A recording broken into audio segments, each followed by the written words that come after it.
আমার কথা আসছে কাজে এইবারে তার মেয়ে মারা গেলে আমাদের কোনো জীবিত লোকের স্মৃতিতে যদি কেউ মৃত লোকের স্মৃতি না থাকে তাহলে তার কথা পৃথিবী মনে রাখে। এইটা যে মোদ্দার গল্প ছিল কোকর, এবং দাদুর বাবা কে সে খুঁজে পাবে এবং তার মেয়ে এবং পুরো পরিবার, কোকর পরিবার জানতে পারবে, বুঝতে পারবে যে তাকে খুন করা হয়েছিল, সেটা সিনেমার গল্প। কিন্তু এখানে যে যিনি বললেন বাবার কথা, বিপির কথা, এদের স্মৃতিতে যিনি জেগে থাকেন তিনি আসলে বলেন না। আমাদের জীবিত লোকেদের মৃতদের প্রতি শ্রদ্ধা জানাবার যে বিষয়, সেটা আসলে আমাদের সংস্কৃতির বিষয়। এখন আমি পোস্ট এনভায়রনমেন্টালিজম বলে একটা বই পড়ছিলাম, সাহেবের লেখা, কিন্তু আশ্চর্যভাবে একটা বাক্য আমাকে গত বহুদিন ধরে তাড়িয়ে বেড়াচ্ছে। এই সংস্কৃতি কাকে বলে, কালচার কি? তিনি বলছেন মানুষের সঙ্গে প্রকৃতির সম্পর্কের নাকি কালচার। মানে এত ভালো সঠিক ব্যাখ্যা, যে ব্যাখ্যাটা আমাদের সমাজের সঙ্গে মেশে, সেইটা আর কোথাও করি। ভরত রামকে খুঁজতে বেরিয়েছে, খুঁজতে খুঁজতে খুঁজতে এসে ভরদ্বাজের আশ্রমে এসেছে। ওখানকার নিয়ম, এখন রাজা Bharat, man in power, powerful, সে ভরদ্বাজের সঙ্গে দেখা করার জন্য আশ্রমের নিয়ম মেনে প্রায় 4.5 মাইল দূরে সমস্ত সৈন্য লোক লস্করকে দূরে রেখে তার কাছে এসেছে। তো ভরদ্বাজ জিজ্ঞেস করলেন, তুমি একা আসিয়াছ কেন? তোমার সঙ্গের লোকজন কোথায়?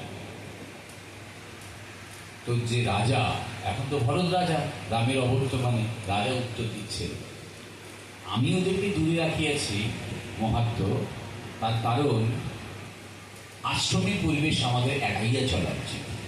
কেন এড়িয়ে চলা উচিত? না, আমার সঙ্গে বিস্তর লোক লস্কর রইয়াছে, সৈন্যবাহিনী রইয়াছে, তারা আপনার পর্ণকুটির জলাশয় বৃক্ষের ক্ষতি করিবে, তাই আমি দূরে রাখিয়াছি। জল জঙ্গল মানুষের প্রতি রাজার এই সহবত আসলে পরিবেশ চর্চা, ইকোলজি। আপনি এখন আর কোনো একটি ফর্মুলা দিয়ে পরিবেশ বাঁচাতে পারবেন না। কালকে যদি মহামান্য, যিনি আমাদের সবকিছুর গ্যারেন্টি দেন, সেই গ্যারেন্টি বাবুও যদি এসে বলেন যে শোনো আমি গ্যারেন্টি দিচ্ছি পরিবেশ বাঁচিয়ে দেবো, আমরা হাসবো, বলে গ্যারেন্টি দাদা আপনি আর কিছু গ্যারেন্টি দিতে পারবেন না, আপনার সবটা নেই। যার অনুপ্রেরণায় আমরা সবসময় অনুপ্রাণিত থাকি, তিনিও যদি এসে বলেন যে আমি অনুপ্রেরণা দিচ্ছি, আমি পরিবেশ বাঁচিয়ে দেবো, তিনিও আর পারবেন না। কেন পারবেন না? বিষয়টা জটিল এবং ভয়ঙ্কর হয়ে গেছে। তাহলে আমাদের হাতে আছে কি? পেন্সিল। আমি যদি রাজনীতি, লোক বাঁচাতে পারবে না, বিজ্ঞানীরা পারবে না, হাত তুলে নিয়েছে। পরিবেশবিদরা কেবল ভয় দেখানো ছাড়া দ্বিতীয় কোনো কাজ পারেন না। তাহলে পরিবেশবিদ হেরে গেছে, পরিবেশ বাঁচাতে পারবে না। রাজনীতিকরা পারবে না, হাত তুলে নিয়েছে। বিজ্ঞানীরা বলেছে ওটা আমাদেরও আর কম্য নয়, দু একটা কথা বলতে পারি মাত্র। তাহলে এর দায় কে? পরিবেশ কে বাঁচাতে পারে? পরিবেশ বাঁচাতে পারে একমাত্র সেইটা যার নাম হচ্ছে ভালোবাসা। আপনি সারা জীবন যা আগলে রাখেন, ছোটবেলার পেন্সিল, নতুন পাওয়া পেন্সিল হোক, আর বড়বেলার ভালো কোনো উপহার হোক, কোনো সম্পর্ক হোক, বাবার স্মৃতি হোক, এই যে বাবার স্মৃতি আগলে রেখেছে, ওই ভালোবাসার চর্চা আগামী 50 বছর যে ভালোবাসা আপনি হারিয়ে ফেলেছেন, অশ্রদ্ধা চর্চা, ঘৃণা চর্চার সংগঠিত প্রতিষ্ঠান হয়েছে, অশ্রদ্ধা করার চর্চা, সেই অশ্রদ্ধার দিকে দিকে এখন বৃক্ষরোপণ করে কাজ নেই, বৃক্ষ চেনান বাচ্চা। পাশের বাড়ির কটা গাছ কেউ চেনে না, নামও জানে না, চিয়ন কাকে বলে জানে না। তাহলে প্রাথমিক চর্চা, শুশ্রূষা, রোগীকে তো ওষুধ খাওয়ানোর আগে শুশ্রূষা করা দরকার। শুশ্রূষা, ভালো বিছানা, তাকে ঘাড়ের তলায় বালিশটা রাখা, একটা হাওয়ার জায়গায় রাখা। প্রকৃতিকে রাখতে গেলে আমাদের ভালোবাসার চর্চা, সেই ভালোবাসার চর্চা ছোট মঞ্চুর করছে, খেয়ে না খেয়ে অনুসরণ করে। সেই ভালোবাসা কোভিশিল্ড হয়েছিল, যদি এরকম হতো যে একটা টিকা দিলে আমি কাল থেকে আমি বেশি ভালোবাসতে পারবো আমার কুকুর, আমার গাছ, আমার পালা, মানে আমার পোকামাকড়, তাহলে আমি সে টিকা নিতাম। সন্তোষবাবুকে বলবো, একটা অসাধারণ বই আছে, আপনি পড়ে ফেলবেন, শুভেন্দু গুপ্তর লেখা। এবং আমাদের যে যত ডিকশনারি বার করে শিশু সাহিত্য সংসদ, সেখান থেকে বেরোলো শুভেন্দু গুপ্তের লেখা প্রাচীন ভারতের পরিবেশ চর্চা। ওর মতো বই ভারতবর্ষে লেখা হয়নি। শুভেন্দু তার বয়স এখন 82, কথা বলতে পারেন না, কিন্তু বইটি আপনি পড়বেন। আপনি যেহেতু এই এলাকার মানে এই এরিয়ার লোক, আপনি অন্যভাবে নেবেন না, জাস্ট আমি রিসোর্স হিসেবে বললাম। It's a very fine book, very fine book, absolutely. Suvendu বাবুর প্রাচীন ভারতের পরিবেশ চর্চা শিশু সাহিত্য সংসদ, বাংলায় লেখা, অসাধারণ লেখা। আপনি বলছিলেন সাহিত্যে, কথা আমি আবার ছোট জায়গায় দেখাচ্ছি। অশোকের রাজত্বে চলে আসবে, হাতি ধরলে শাস্তি হবে। কি শাস্তি হবে তার একটু বিধিবদ্ধ করা আছে। ফলন্ত আম গাছ কাটলে শাস্তি দেওয়া হবে, তার ডাইরেক্টিভস আছে। জলাশয় নষ্ট করলে কি হবে আছে। তার মানে কি দেখা গেল, আমার বাবার বাবা সে ভালো ছিল না, আমি ভালো আছি। প্রশ্নটা কোয়ালিটি অফ লাইফ। এবং আমেরিকার লোকদের পরিষ্কার করে বলে দিই যে দেখো ভাই, আমার আইটেম কমানো চলবে না। আমার উন্নতশীল দেশের লোকেরা যা খেতে অভ্যস্ত, যা খাইয়ে অভ্যস্ত, যে সুখে থাকতে ও আমরা পারবো না। বহুদিন আমেরিকাকে পাট করে তাড়িয়ে দিয়েছে, শুধু টমেটো আর কফি দিয়ে দিয়েছে, আমেরিকার সব লোকগুলোকে মেরে দিয়েছে। অস্ট্রেলিয়া থেকে অ্যাবরিজিনালদের তাড়িয়ে দিয়েছে, ওদের খালি শাকসবজিগুলো নিয়েছে। তোমার দেশ থেকে যা যা নেওয়ার টিপু সুলতানের সময় থেকে এ যাবৎকার যা নোটলাট করার করে দিয়েছে। এখনো গেলে আমাদের দেশে শাল গাছ, আমি কথাটা বারবার সব জায়গায় বলি, আমাদের দেশে শাল গাছ এখনো আপনি ভিক্টোরিয়ান ঘরগুলোতে পাবেন। এবার সাহেবরা বুঝেছিল চা মালগুড়ি কামানো যায়, সেগুলোকে রিপিট করতে চা লাগিয়েছে, কফি লাগিয়েছে, অর্কিডের চাষ করেছে। আপনি শুনলে অবাক হয়ে যাবেন, বস্তা বস্তা অর্কিড লুট করে নিয়ে গেছে। লুট শুধু কোহিনুর হিরে হয়নি, জাহাজ অর্কিড নিয়ে যেত, সেটা এখন আছে। শীতবেলায় বলার জায়গা নয়, আমি আপনাকে বলবো সাংঘাতিক লুট হয়েছে। এবং কিভাবে বলছি শুনুন। ধরুন আমি এক ইংরেজ, আপনি এক ইংরেজ, উনি এক ইংরেজ। আমরা তো অর্কিডটাকে এখান থেকে কালেক্ট করছি, কালেক্ট করে ঠিকানা লিখে দিতে হবে। পাশে আমার ঠিকানা দেখে আপনি ওই জায়গায় পৌঁছে দেন না। আমি সংগ্রহ করবো নীলগিরি থেকে, লিখে দেবো অরুণাচল থেকে সংগ্রহ করবো, লিখে দেবো তামিলনাড়ু। সাহেবদের মধ্যে সব রেশারেশি চলছে। সেই রেশারেশির গল্পগুলি দেখেন, হাজার হাজার বস্তা সিডস ওরা শুরু করেছে। কাজে শুধু লুণ্ঠনটা এইখানকার লুণ্ঠন, নানা লেভেলে লুণ্ঠন হচ্ছে। এখন আমি কথা শেষ করবো। পূর্ণেন্দু পত্রিকার কবিতাটি আজকে না, আপনারা যা শুনেছেন, নদীপক্ষ কথাটা আমাকে এত নাড়িয়ে দিয়ে গেছে। আমি পত্রিকা চালাই, ছোট্ট পত্রিকা জয়চন্দ্র বলে, তাতে আমরা বহুদিন ধরে একটা কাজ করছি। লোক নদী বলে একটা সিরিজ করেছি। লোকগান, যেরকম ধরুন আর কিশোর কুমারের গান, পপুলার গান, অরিজিৎ সিং এর গান, আর আমার ছোট ভাটিয়ালি গাওয়ার লোকগান আর পপুলার গানের, তেমনি গঙ্গা নদী, কাবেরী, কৃষ্ণাকে পপুলার নদী বলি, বড় নদী বলি। আর আমাদের ছোট চুন্নির মতো ছোট ছোট নদীর হচ্ছে লোক নদী। আমার পত্রিকাতে ধারাবাহিকভাবে দুটো করে নদীর সংখ্যা দিয়েছি, তাদের কথা লিখছি, যেটা ডকুমেন্টেশন, যেটা আমাদের দেশে। আমি শেষ করি ভরতের সঙ্গে, যে ভরত রামের চর্চা আমাদের দেশে প্রচুর হচ্ছে, আর এখনকার ক্ষমতাবান সে কিরকম হয়েছে তার একটা ছোট্ট পূর্ণেন্দু পত্রিকার কবিতা বলে বিশেষ করে। আর বাকিটা আমার গুরুজন অগ্রজ রয়েছে, যার কাছে শিখেছি বলা। আমাকে বহু বন্ধুরা পেছনে লাগে এখন, যে আমি এখন গলায় কাপড় ঝুলিয়ে মাইক্রোফোন করি। কল্লোলদার কাছ থেকে সাহস পেয়ে শিখেছি, তাপসদার কাছ থেকে শিখেছি, বিজ্ঞানদাদের কাছ থেকে। আমি এটা শেষ করার আগে আমার বড় যারা আছেন প্রণাম দেবেন। কল্লোলদাকে, বিশেষ করে তাপসদাকে, বিজ্ঞানদাকে, যে হেতুবাদীর যিনি হেতু আর কি, এবং সেতু, তাকেও আমার প্রণাম ভালোবাসা জানালাম। আর 3টে গান উনি গেয়েছেন আমাদের রাজেশ্বর। প্রথম দুটো গান হয়নি, কবিতা হয়েছে, শেষে একটা সার্থক গান হয়েছে। কারণ গান কখনো স্লোগান হবে না, গান কোথাও হবে। আমি আপনাদের সকলকে বলবো, জলের গান বলে একটা গানের দল আছে বাংলাদেশে, তার কনকের একটা গান আছে।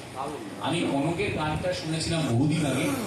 আমি বিজ্ঞানটাকে কবি বলে মানি না, ওসব আরো বিজ্ঞানটাকে 10 বছর পরে যদি তার বই বিক্রি হয় তখন কবি মানবো। মানছি না, আমি বলে গেলাম। কিন্তু কিন্তু আজকের গানটা শুনে একটু কবি বলে ভাবতে ইচ্ছে করছে, সেটা ওয়ান্ডারফুল আছে। আমি বলবো এই গানটা জনপ্রিয় করার দায়িত্ব আপনাকে। আপনি আসবেন আমাদের সাথে, আমরা যেখানে যাবো গানটা গাইবে। এই সময়ের একটা ভালো গান এবং ভালো কথা হয়েছে। তাহলে ভরতের সহমর্মিতা, ভরতদাদের কাছে তার বিনতভাবে কেন যিনি দূরে রেখে দিয়ে এসেছিলেন শরীরের সামন্তকে, আর আমার সময়ে যারা রামচর্চা করেন বা ক্ষমতাবান, যে স্তরের ক্ষমতা, আপনি জানেন তো কথা। এখন তো টুকো অনেক কথা লিখেছেন, বলেছেন যে সদা সত্য কথা বলবে, না বলিয়া পরিদ্র বলিবে না। এরা কারা শেখায়? কেন শেখায়? যে বলে না বলিয়া পরিদ্র বলিবে না, সে আসলে পাওয়ার পলিটিক্সে চুদাই থাকে। যদি সবাই সবার দ্রব্য না বলিয়া লইত, তাহলে তো ক্ষমতাবানের কোনো প্রয়োজন পড়বে না। ক্ষমতার স্ট্রাকচার টিকিয়ে রাখতে হবে, পাওয়ারফুলের স্ট্রাকচার টিকিয়ে রাখতে হবে। তাই আপনি নেবেন না, এই যেটা আমি বকবো, আমার বকার সুযোগ আপনাকে করে দিতে হবে। এইটা হচ্ছে পাওয়ার স্ট্রাকচার। আমরা রবীন্দ্রনাথের কবিতা আপনি সকলে পড়বেন, আজকে বাড়ি ফিরে গিয়ে সঞ্চয়িতা খুলবেন, একটা কবিতা পড়বেন। কবিতাটার নাম ঢাকিরা ঢাক বাজায় খালে বিলে। এইটা রবীন্দ্রনাথের কবিতা পড়ে কেউ বিশ্বাস করেন না। যৌবনদার গেছে ধরে, জীবন গেছে চুকে, তাকে রেপ করা হয়েছে, মেয়েটিকে মেরে ফেলা হয়েছে, রবীন্দ্রনাথ সে কবিতায় লিখেছে। কি কবিতাটার বিষয়? বিষয় হচ্ছে এইটা যে ঢাকিরা ঢাক বাজায় খালে বিলে, এটা শুনলে তার অন্য কথা মনে পড়ে। কি মনে পড়ে? যে ঢাকের শব্দে মেয়েরা বাপের বাড়ি যেত, মাঝপথে দুর্বৃত্তরা মেয়েদের অপহরণ করত। ঢাকের কথা বললে তার আরো অনেক কথা মনে পড়ে। কিরকম মনে পড়ে? একটা কানি বুড়ি ছিল পাড়ায়, তার একটা কম বয়সী নাতনি ছিল, তাকে কেউ তুলে নিয়ে গেছে। যৌবন তার গেছে ধরে, জীবন গেছে চোখে। রবীন্দ্রনাথের লাইন, রবীন্দ্রনাথ লিখছেন। মজাটা এই বিবৃতিতে রবীন্দ্রনাথ কোথায় আছে বলছে? রবীন্দ্রনাথ আছে একটা দীর্ঘ পংক্তি, তার সঙ্গে একটু গ্যাপ, তারপরে দুটো করে লাইন, একই লাইন রিপিটেশন, যাকে ইংরেজি ভাষায় রিফ্রেইন বলে, বারবার ফিরে ফিরে আসা, আবার একটা বিবরণ, আবার একটু গ্যাপ, তারপরে আবার। আমি কোনোদিন বিজ্ঞানরা স্বাগতাদির কাছ থেকে এই কবিতাটা শুনবো, এই আশা রেখেই এত কথা বলছি। এই গ্যাপের পরে যে দুটো লাইন, তাতে কি আছে? দুটো লাইন, জমিদারের বুড়ো হাতি চলেছে পাঁচতলায়, ঢং ঢঙিয়ে ঘন্টা বাজে গলায়। জমিদারের বুড়ো হাতি চলেছে পাঁচতলায়, ঢং ঢঙিয়ে ঘন্টা বাজে গলায়। মানে কি গ্যাপ কেন? জমিদার মানে পাওয়ার পলিটিক্সের কেন্দ্র, গ্রাম্য পলিটিক্সের হেড, কিন্তু বুড়ো হাতি মানে সে কিছু করতে পারে না। ঘন্টা কেন আছে? সে জানান্দায় আছে, কাজে লাগে না। কারণ জীবনের সঙ্গে তার দূরত্ব কোথায়? ওই যে গ্যাপ করে দিয়েছেন, বড় পঙ্ক্তির সঙ্গে একটু গ্যাপ। কবিতার মধ্যে স্পেস, এই স্পেসটা হচ্ছে দূরত্বটা, যে পাওয়ার পলিটিক্সের ক্ষমতাবানের সঙ্গে জীবনের কোনো সম্পর্ক নেই। এই সম্পর্কহীন, ক্ষমতাবান জীবনকে নিয়ন্ত্রণ করছে না, সে ক্ষমতা প্রদর্শন করে মাত্র। আমাদের জীবনের সুখ স্বাচ্ছন্দ্য ভালো থাকার সঙ্গে জমিদার তার বুড়ো হাতির কোনো সম্পর্ক নেই। রবীন্দ্রনাথ পুরোনো, রবীন্দ্রনাথ অনাবিষ্কৃত রয়ে গেছেন। আপনি বলছিলেন উনি মানে 31 থেকে 41 জীবনে 10টা বছর তিনি শিয়ালদহে কাটিয়েছেন। আজকে যেটা গাজর ভুট্টা খান, সব ওনার আনা আমেরিকা থেকে ছেলেকে দিয়ে। আমাদের দ্বিজেন্দ্র রায়ের পেশা কি ছিল জানেন? তিনি যে ডিস্ট্রিক্টের কৃষি গবেষণা, কৃষির হেড, এগ্রিকালচারাল হেড ছিলেন, তাকে নিয়ে গেছিলেন ওখানে শিলাইদহে। বড় বড় ভুট্টার চাষ, গাজরের চাষ, অনেক কিছু চাষ করেছেন। এগুলো আমাদের কোনো দিয়ে গেছে, সে গল্প আরেকদিন হবে। তার যারা ভরতের চর্চা করেন, রামের চর্চা করে, তারা এখন কি অবস্থায় আছে তাদের কথা বলে, তাদের প্রতি শ্রদ্ধা জানিয়ে আমি আজকে শেষ করছি। কবিতাটার নাম হালু। উন্নয়ন করতে হালু, আমি আবৃত্তি করতে পারি না, কিন্তু মধুরাদের মতো যারা এখানে রয়েছে স্বাগতাদির কাছে আমি শুধু স্টেটমেন্ট হিসেবে, দিস ইজ নট সামথিং আমি রিসাইটিং, দিস ইজ স্টেটমেন্ট। মাথায় মুকুটটা পরিয়ে দিতেই রাজা হয়ে গেলেন তিনি। আমরা সকলে জানি রাজা কেন মুকুট করে, মুকুট করে রাজা কেন মুকুট করে? হ্যাঁ, সে অন্য লোকের থেকে বেশি তার ডিফারেন্স আছে, সে পেটে কাটা হতে পারে। মুকুটটা থাকতে হবে, মুকুট না থাকলে রাজা বলে কেউ মানবে না। তার সিংহাসনটা উঁচু হতে হবে, একে বলে পেডেস্টিয়ালাইজেশন, ক্ষমতাবানকে করা। তাহলে আজকে পরিবেশ চর্চা কিন্তু গাছ বাঁচানোর চর্চা, ক্ষমতাবানের হাতের কামড় থেকে আটকানোর লড়াই, যেটা শুনবো তাই এখন শুধু রাজনৈতিক বিরোধিতা নয়, শুধু বৈজ্ঞানিক যুক্তি নয়, আর এটা করতে গেলে কিচ্ছু লাগবে না, সে ভালোবাসতে পারার ক্ষমতা। আমাদের এই সময় পরিবেশ চর্চার মূল কথা প্রতিদিন জীবন দর্শনে, আচরণে, কথায় ঘৃণা চর্চা কমিয়ে ভালোবাসতে হবে। এছাড়া বিকল্প কোনো পথ কোনো কালে ছিল বলে মনে হয় না। আমি শেষ করছি বন্ধুদের কবিতা দিয়ে। মাথায় মুকুটটা পরিয়ে দিতে রাজা হয়ে গেলেন তিনি, আর সিংহাসনে পাছা রেখেই হাঁক পারলেন হালুম। অমনি মন্ত্রীরা ছুটল ঘুরঘুর জীবনে হরিণের মাংস শিখতে। রাজা হয়ে প্রথমে তার কোন দিকে নজর গেল?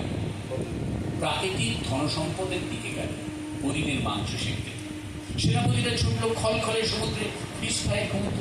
তাহলে প্রথমে বন, তারপরে সমুদ্র। কতোয়া ছুটল হাটে বাজারে, যেখানে যা আনা যায় তার উপরে। বরবন্দেরা ক্ষেত খামার লন্ড ভন্ড করে বানালো ফ্রুট স্যালাড। রাজা সারলেন ব্রেকফাস্ট। তারপরেই সিংহ দুয়ারে বেজে উঠল 7 মণ সোনার ঘন্টা। এবার রাজ দরবার হবে, রাজা কিছু বলবেন। জনতা হাজির। ওরা প্রসাদ পেতে চায় আপনার অমৃত ভাষণে। অমনি উত্তরে, দক্ষিণে, পূবে, পশ্চিমে, নৈরিতে, গাছের পাতায়, শিশিরে, ধুলোয়, ধোঁয়ায়, কুয়াশায়, আকাশে বাতাসে, হাড়ে হাঁসে থেকে পাজরে। আসমুদ্র হিমাচলের ন্যাংটা আপনেকটা জন্তু জানোয়ারের ঝাঁক ডাক চত্বরে।